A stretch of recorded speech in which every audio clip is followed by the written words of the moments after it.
All right, Shane, next let's kick it on down to Baton Rouge, where, well, technically it's not Baton Rouge, it's Houston because LSU had to shift gears because of the hurricane. They are currently in Houston. Coach O has not had any of his media availabilities this week because of that, but he was on the coaches teleconference on Wednesday, and I was on the call, and Coach O, he made an interesting observation here, Shane. He said it's, the way they've been structuring it, they've been treating it like a bowl trip, like because obviously you're away from home and you still got to do practices and all that, and that really struck to me because if you look at his track record, he's 4-1 there at LSU during his bowl weeks. So that obviously includes the wins in the college football playoff. They dominated that thing, Yeah. but it's not as soon as I say that, everybody will say, well, hell, that was just Joe Burrow, Joe Brady, and all that. But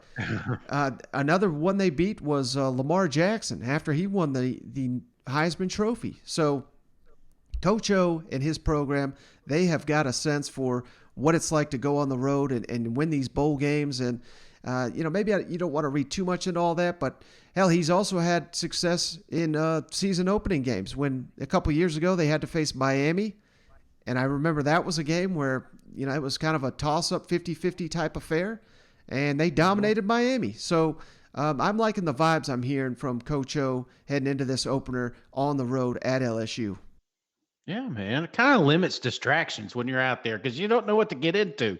You're at the campus. It's easy to go to your favorite hangouts and get in trouble or stay up later than you should. And yeah, you're not going to do that when you're on the road. So I just like the message that Coach O's putting out. Yeah, and one other note that he had, kind of a mix of good and bad news here on the injury front. We'll start with the good. We like to stay with the positive here, Shade. But Derek Stingley and Eli Ricks, they're two outstanding corners. Coach O says they're full go. They've been practicing, so they're going to participate in the UCLA game. And that is as expected, but they've been limited in camp, so I just wanted to make that note.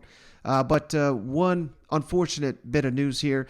The freshman receiver Malik Neighbors, who had been getting so much buzz and potentially would have started for this UCLA game, Coach O didn't reveal the extent of his injury, but noted he will be out for the opener against UCLA, and he's going to likely miss a couple of weeks of action. So hopefully they get him back by Mississippi State when they go to SEC play. Yeah, man, that sucks.